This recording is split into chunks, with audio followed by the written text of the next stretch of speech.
Hola a todos y todas. Les agradezco mucho que estén compartiendo conmigo este espacio y el día de hoy vamos a platicar sobre los aspectos ético-jurídicos que hay que tomar en cuenta o ético-legales que hay que tomar en cuenta cuando tenemos un ejercicio profesional desde la psicología. Mi nombre es Alba Luz Robles Mendoza, soy académica de la Facultad de Estudios Superiores Iztacala y en esta ocasión voy a compartir con ustedes elementos que pueden servir dentro de su ejercicio profesional y además dentro de las prácticas en cualquiera de los ámbitos que se puedan trabajar en la licenciatura de la carrera de psicología. Para ello voy a compartirles un material.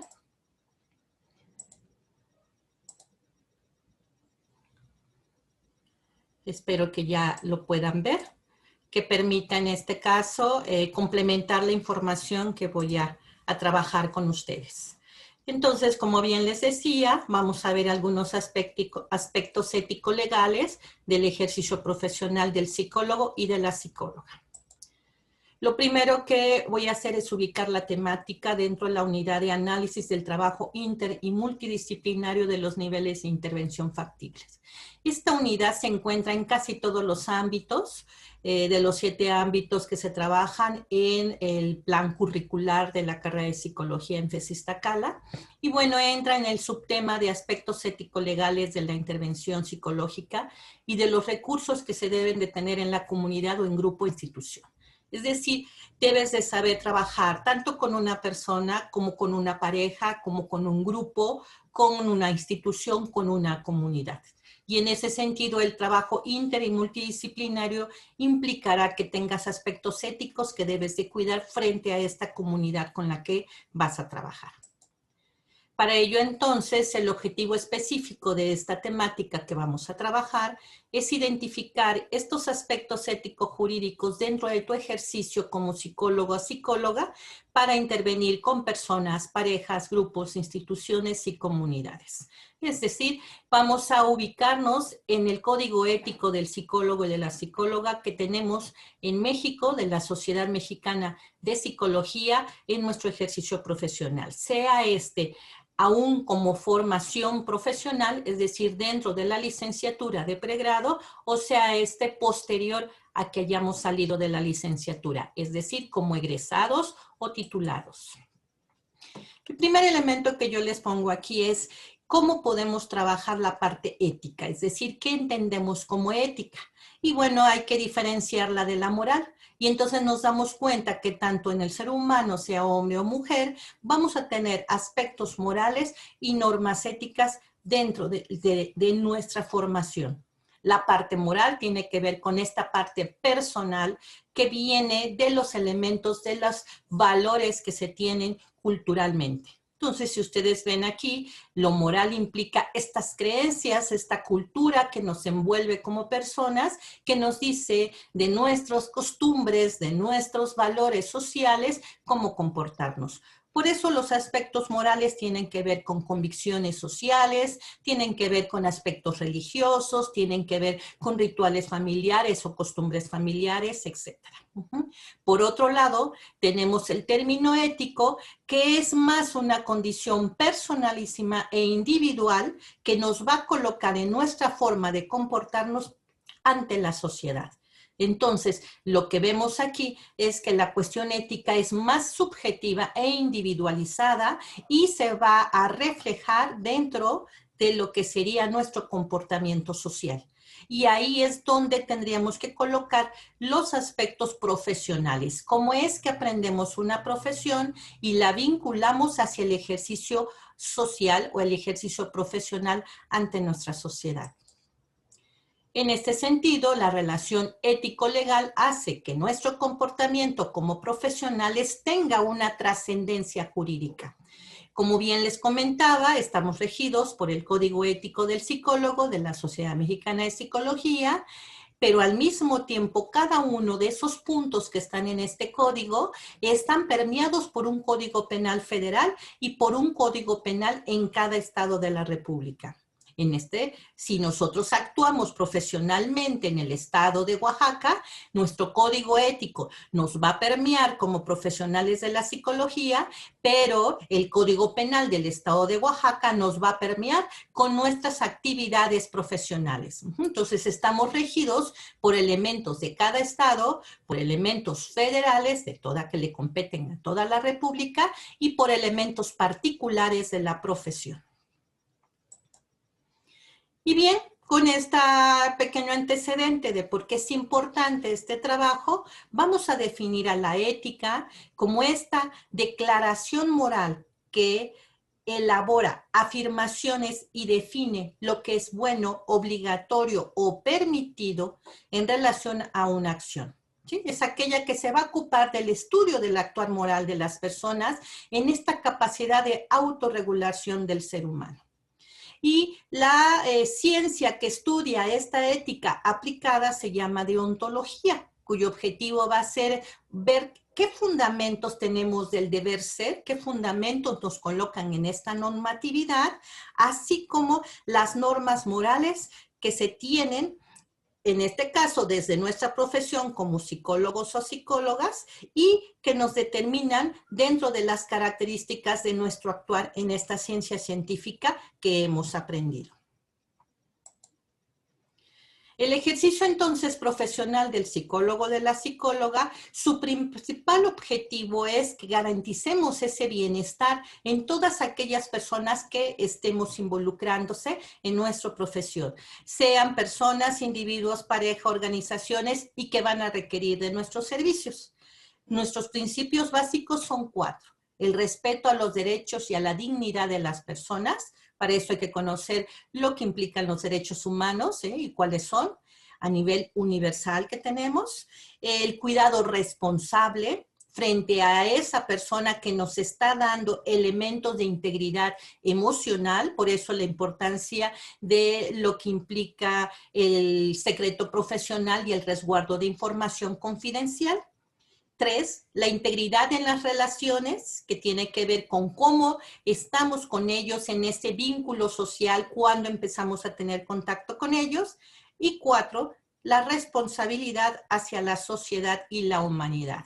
Cuánto del beneficio que estamos dándole a esa persona, a esa pareja, a ese grupo o a esa organización hace que tengamos una responsabilidad ante todos los demás. Entonces, no es solamente trabajar con ellos, sino cómo estamos afectando o bien cómo estamos influyendo en toda esa familia, en toda esa sociedad, en toda esta nación.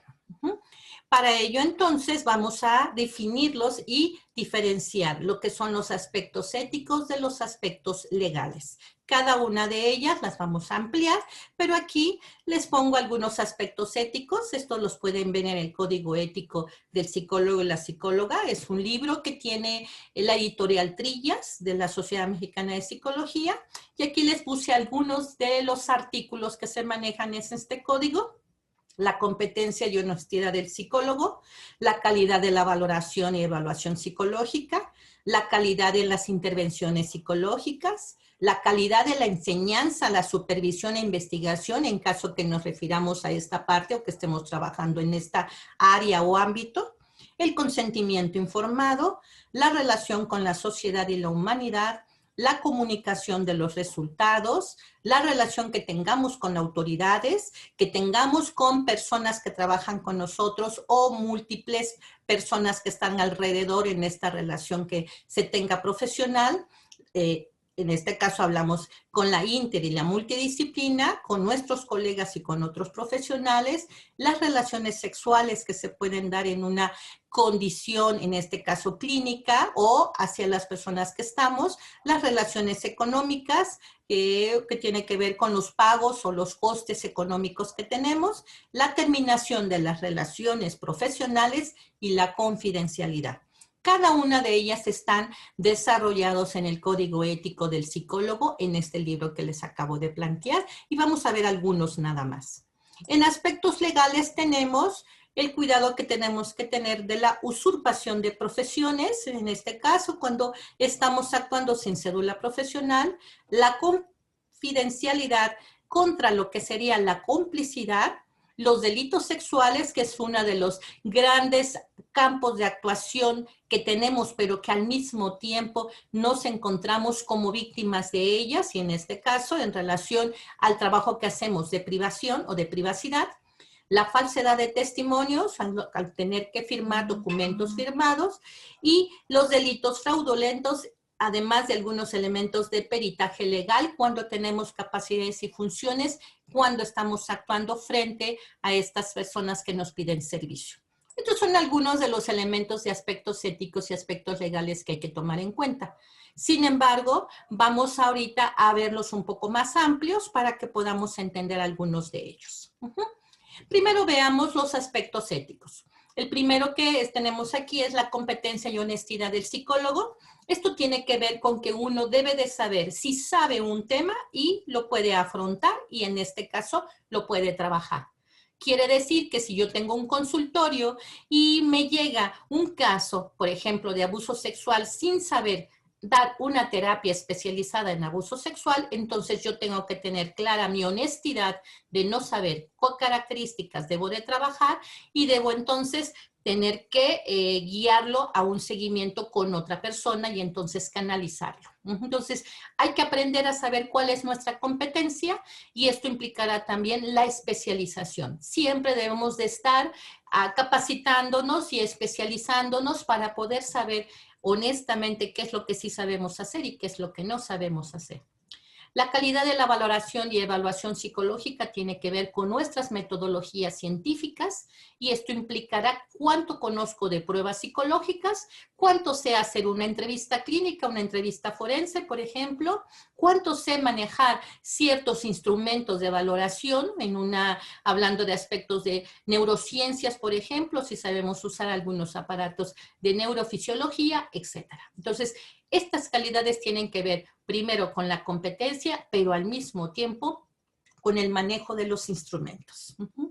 La calidad de las intervenciones psicológicas, y esto tiene que ver con qué elementos cuento para poder hacer una buena calidad, y esto habla hasta de los espacios físicos, ¿no? Eso de dar terapia en un centro comercial o en un lugar de cafetería, pues habla de la poca calidad que se tiene de esa intervención. Entonces, hay que saber dónde darla, hay lugares para hacerlo, el ámbito que implique y la seriedad con la que se debe de tomar en cuenta nuestra intervención psicológica.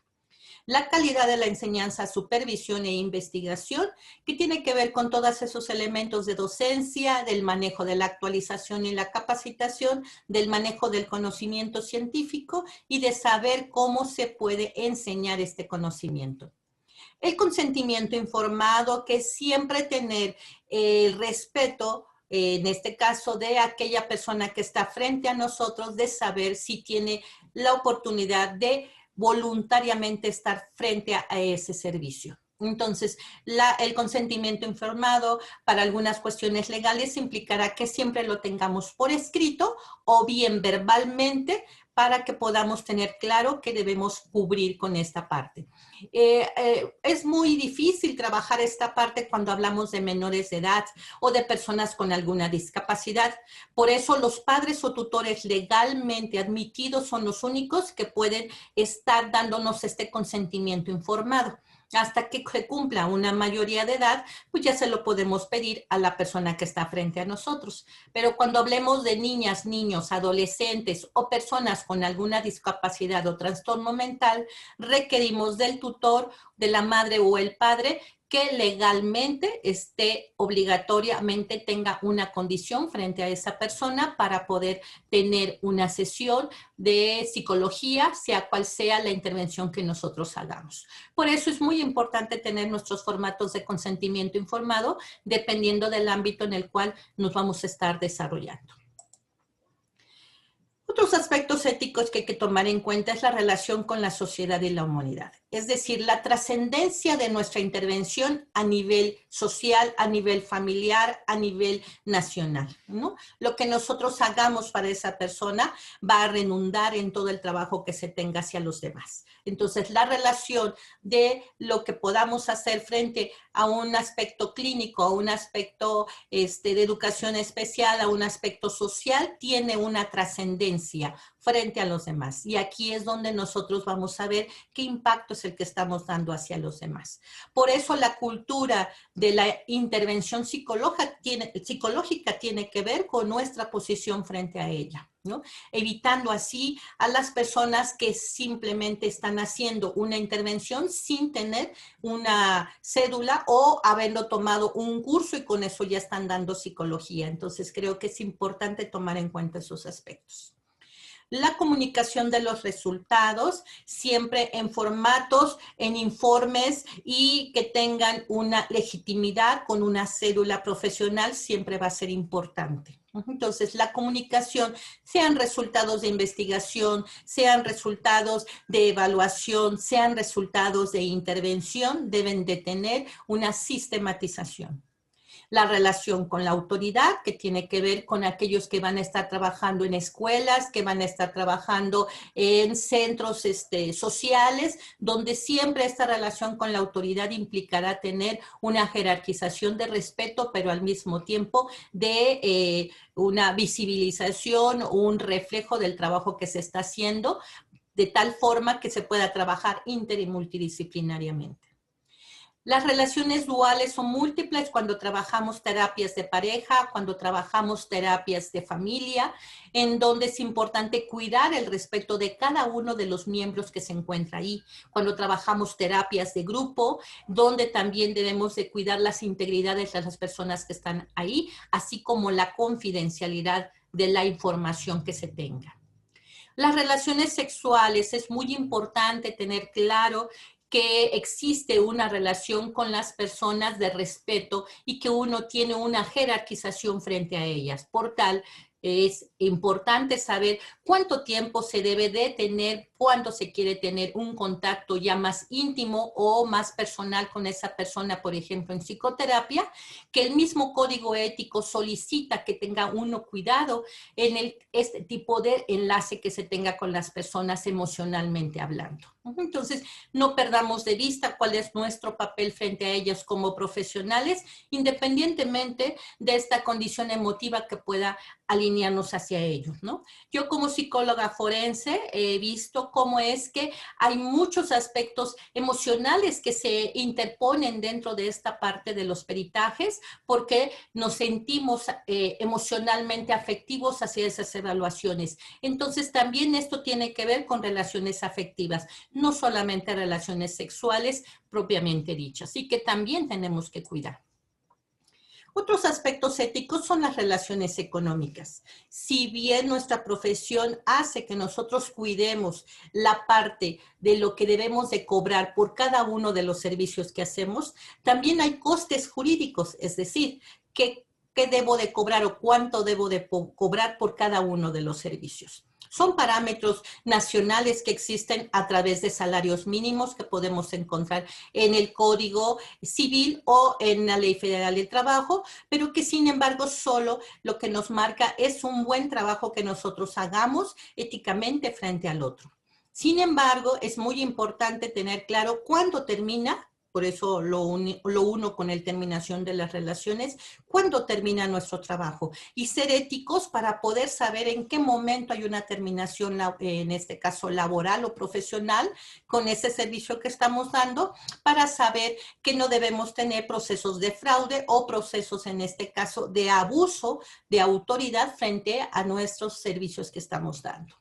La relación inter y multidisciplinaria va a ser muy importante en cuestiones de educación, en cuestiones jurídicas, en cuestiones o forenses, en cuestiones clínicas, para que entonces podamos tener a esa persona, a esa pareja, a ese grupo en una armonía del trabajo del conocimiento científico, y esto nos ayude también a saber cómo ayudarlo. Es decir, personas con alguna discapacidad requerimos de apoyos de trabajo social, requerimos de apoyo del área de medicina, de optometría, de odontología, de psiquiatría, etcétera. Es decir, siempre los apoyos sociales o para profesionales, por ejemplo, el trabajo con padres va a ser muy importante. En el área clínica, sabiendo hasta qué nivel de evaluación requerimos de otros apoyos, más si son menores de edad. En el área forense, siempre saber trabajar con abogados, con ministerios públicos, es muy importante. En el área educativa, trabajar con orientadores sociales, con los maestros, maestras, también será importante. Entonces, nuestras relaciones con los colegas y con otros profesionales van a hacer que nuestro servicio sea de calidad y de eficiencia. Y por último, la confidencialidad. Esos datos, principalmente cuidando la protección de datos sensibles que son confidenciales y que son privados, aparte de las emociones y de los pensamientos que una persona puede darnos en una sesión de trabajo, es muy relevante. Entonces, la parte ética va a ser uno de los elementos básicos que cuidemos en esta parte. Bien, esos son algunos que nos dice el código ético, pero cada uno de los artículos que vamos a encontrar en el código ético se encuentran vinculados con aspectos legales. Es decir, si nos vamos a los códigos penales de cada estado, vamos a ver que un artículo del código ético puede ser sancionado con un artículo del código penal. Principalmente, los primeros elementos que nosotros vamos a ver de delitos que pueden estar relacionados con aspectos legales en relación a nuestro servicio profesional son los delitos de omisión. Los delitos de omisión son aquellos en donde nosotros no hacemos nada y por no hacer la ley nos castiga. ¿Sí? Los delitos de omisión implican negligencias profesionales. Y entonces con esas negligencias profesionales nosotros como profesionales de la salud, profesionales de la educación, profesionales en este caso clínicos, nos podemos ver envueltos en estas condiciones. También debemos de cuidar en esta cuestión de estos delitos de omisión. Uno de ellos se llama usurpación de profesiones. El hecho de no estar titulados y de no tener una cédula profesional nos coloca en esta condición. Por eso aquellos que se encuentran en pregrado necesitan tener los apoyos de sus profesores y profesoras para poder en este caso hacer un informe.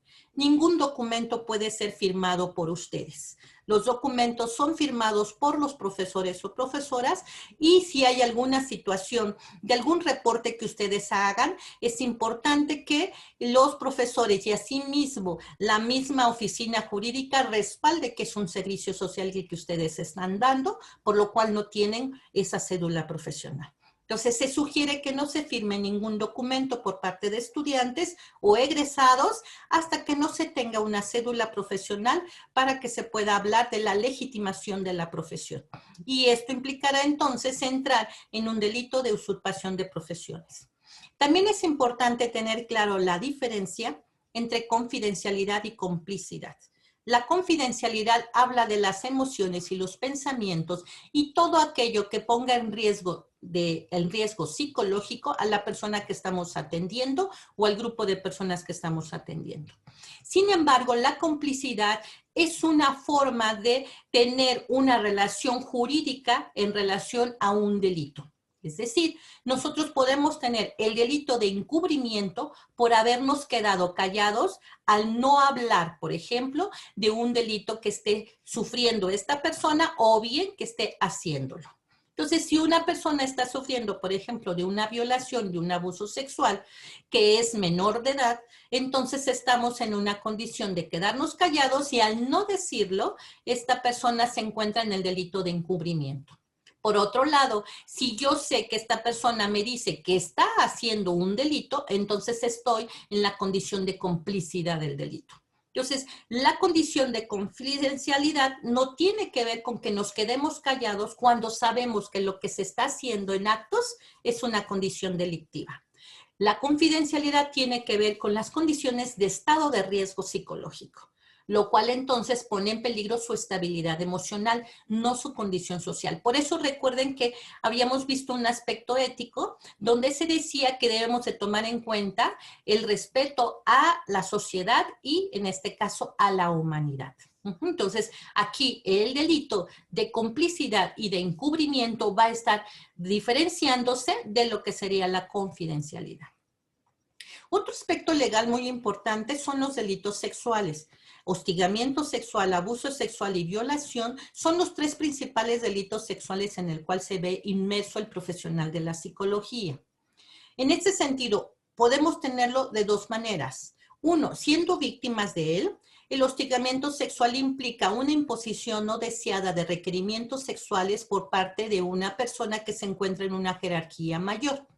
El abuso sexual son tocamientos, frotamientos, exhibiciones o masturbaciones sin el consentimiento de una de las personas.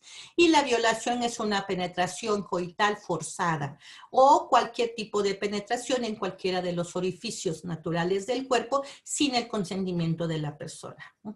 Si nos damos cuenta de estos tres delitos, lo principal que vemos es que una de las personas no lo quiere tener, es decir, no hay consentimiento informado. Y esto implicará entonces que podamos ser víctimas de ello cuando nos encontramos en una privacidad con el cliente, con el paciente o con la persona en servicio.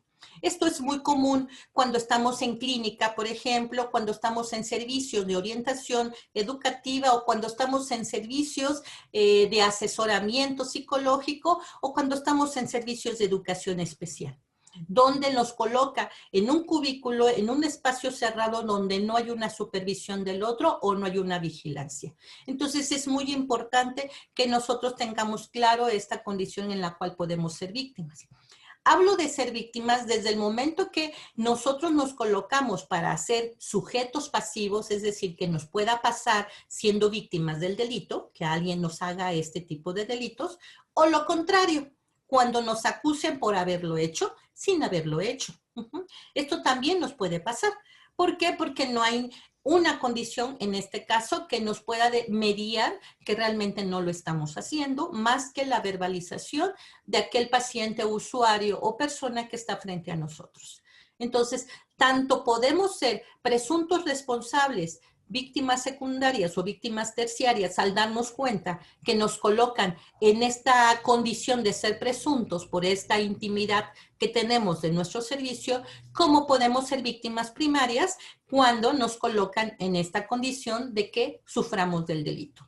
Entonces, aquí es importante por este tipo de relación que tenemos con las personas, que cuidemos los aspectos de los espacios, los consentimientos de las personas, la responsabilidad de que los padres o las madres de los menores, niños, niñas y adolescentes y personas con discapacidad se encuentren afuera del cubículo, es decir, estén presentes frente a uno está haciendo el servicio para que esto no se dé. Así como también el cuidar el respeto de las jerarquías y las tomas de decisiones frente a esta relación y dejar claro las normatividades y las reglas de lo que implica la relación terapéutica o la relación con el otro. Es decir, las normas de trabajo. Otros aspectos legales que hay que tomar en cuenta, pues es la falsedad de testimonio. Todos aquellos documentos firmados en los cuales nosotros estemos mintiendo, donde no evaluamos con esa prueba y decimos que la usamos, o donde decimos algo que pensamos que vimos, pero realmente no vimos o no nos dijo la persona, o donde reportamos que posiblemente pasó solo porque la persona nos dice y realmente nosotros nunca vimos que realmente pasó. Entonces, la falsedad de testimonio es muy importante que cuidemos todos los documentos que vamos a hacer o vamos a reportar como reportes. Es muy importante también que si son textuales de las personas que nos lo están diciendo, pongámoslos entrecomillados y pongamos entre paréntesis la leyenda SIC, S-I-C, que eso nos dice que es textual, que la persona no los dijo, no que lo estemos diciendo nosotros. Si vamos a trabajar un perfil de personalidad, decir exactamente de qué prueba la sacamos, de tal forma que se haga válido que realmente tenemos una metodología científica que está avalando nuestro trabajo en ese documento. Todos los delitos fraudulentos están relacionados con los aspectos de relaciones económicas. Cuando nosotros estamos en una relación psicoterapéutica con alguien, solo porque esa persona es la que está cubriendo la renta del consultorio y que realmente ya no tendríamos por qué seguir trabajando porque hay que terminar esa relación terapéutica, puesto que ya no hay nada que trabajar. Estos delitos fraudulentos lo podemos ver siempre cuando estamos cobrando condiciones que no se tendrían que cobrar. Todos los que están haciendo servicio social dentro de su pregrado no pueden cobrar los servicios. Los servicios sociales son gratuitos y son esas respuestas de regresarle a la comunidad todo el trabajo profesional que se está aprendiendo o enseñando dentro de la licenciatura. Por eso hay que cuidar el no cobrar esos servicios sociales. Sin embargo, si ya estamos titulados, y estamos dando un servicio psicoterapéutico o un servicio educativo y demás, pues tener claro exactamente en qué estamos basándonos. También los delitos fraudulentos tienen que ver con las omisiones para los impuestos o los pagos de impuesto en Hacienda. Muchos no hacen su alta en Hacienda como profesionales y al mismo tiempo tampoco hacen una declaración de impuestos. Entonces también estamos hablando de delitos fraudulentos en el cual nuestro ejercicio ético profesional tendría que estar regulándolo. Por último, la actuación pericial, que son aquellas funciones y capacidades que tenemos como peritos. No estoy hablando del perito forense o del perito psicólogo, estoy hablando del perito. El perito es aquel experto en su ciencia y arte. Un perito, entonces, es un profesional de la psicología que es experto en la psicología. ¿Y qué lo hace experto en la psicología? Una cédula profesional. Entonces, este perito experto va a ser experto en educativa cuando se dedique por años de experiencia a estar en el ámbito educativo. Va a ser experto en clínica, ese perito en clínica, cuando tenga una experiencia dando terapia. Va a ser experto en educación especial, aquella persona experta en este ámbito, cuando ha hecho intervenciones y sabe valorar, diagnosticar y hacer intervenciones de este estilo. Es decir, la actuación pericial tiene que ver con las funciones en expertise, así como de las experiencias y capacidades que vaya teniendo en su ámbito. Por tal, entonces, si yo me dedico al ámbito de la educación especial y quiero hacer un peritaje forense para hacerlo en ámbitos jurídicos, no soy perito en lo jurídico, soy perito en la educación especial. Como tampoco puedo ser perito en lo clínico si me dedico al ámbito de la organizacional. Soy experto perito en lo organizacional, pero no en el ámbito de la psicoterapia. Entonces, las actuaciones periciales también tienen una negligencia médica, o en el sentido del profesional, una negligencia profesional de los aspectos que nosotros tendríamos que cuidar de nuestra experiencia. Y esto implicará entonces que si no somos peritos dentro de nuestras funciones y capacidades, también tengamos cuestiones legales que puedan ser afectando nuestra capacidad en consecuencia jurídica.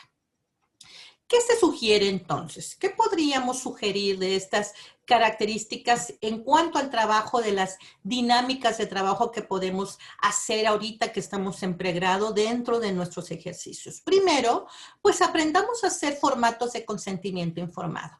Estamos en un buen momento para aprender a hacer estos formatos de consentimiento informado.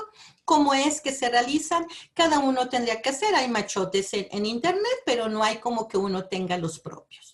También vale la pena ponernos a hacer ejercicios de resolución de dilemas éticos, entendiendo esos dilemas éticos cuando ya estamos en ejercicio, en este caso de servicio social en nuestras prácticas, y tenemos que saber cómo solucionar un conflicto, y más cuando ese conflicto involucra a personas que conocemos o involucra nuestra propia responsabilidad como profesionales.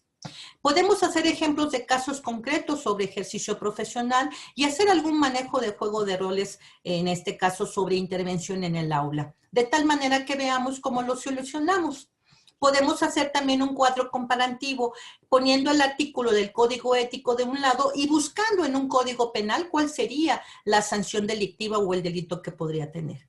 Y bien, tenemos algunos ejemplos de casos de infografías del tema, ¿no? Podemos hacer infografías de ese tema que nos puedan ayudar en estas sugerencias didácticas. ¿Qué implica esto? Que, bueno, el profesional, en este caso, el docente de la licenciatura puede ayudar con estos ejercicios, dinámicas y demás actividades a que podamos profundizar un poquito más en este tema. Quiero terminar con ustedes con una frase, con una constitución específica de lo que implica la norma ética como parte de la psicología en relación al respeto de los derechos humanos y del bienestar psíquico de los mismos. Esto implica que haya actos que se concreten en compromisos frente a la promoción de una vida armónica libre de violencia e inseguridad y que indudablemente esto se debe de atribuir a una responsabilidad profesional. Si bien estamos en una condición de violencia bastante alta y muchos de los elementos profesionales de la psicología particularmente implica que nos involucremos en estas condiciones, bueno, entonces empecemos a trabajar desde un aspecto ético jurídico para que entonces nuestro devenir como profesionales tenga una condición importante. He visto cómo algunos han aprendido muy bien la licenciatura, pero cuando llegan a los ejercicios profesionales hay aspectos morales que no les permiten ejercer su capacidad ética. Entonces ahí es donde tenemos que aprender a saber qué hacer. Y ahí es donde yo los invito a que con esta plática que acabamos de tener y que pueda ayudar a la formación profesional que tengan dentro de la licenciatura, también puedan contribuir a que puedan aprender compromisos de promoción y fomento de lo que sería la no violencia y el respeto a la diferencia y a los derechos humanos. Les agradezco mucho la información que ustedes puedan tener de este ejercicio y les agradezco mucho también toda la atención que me han dado durante esta plática.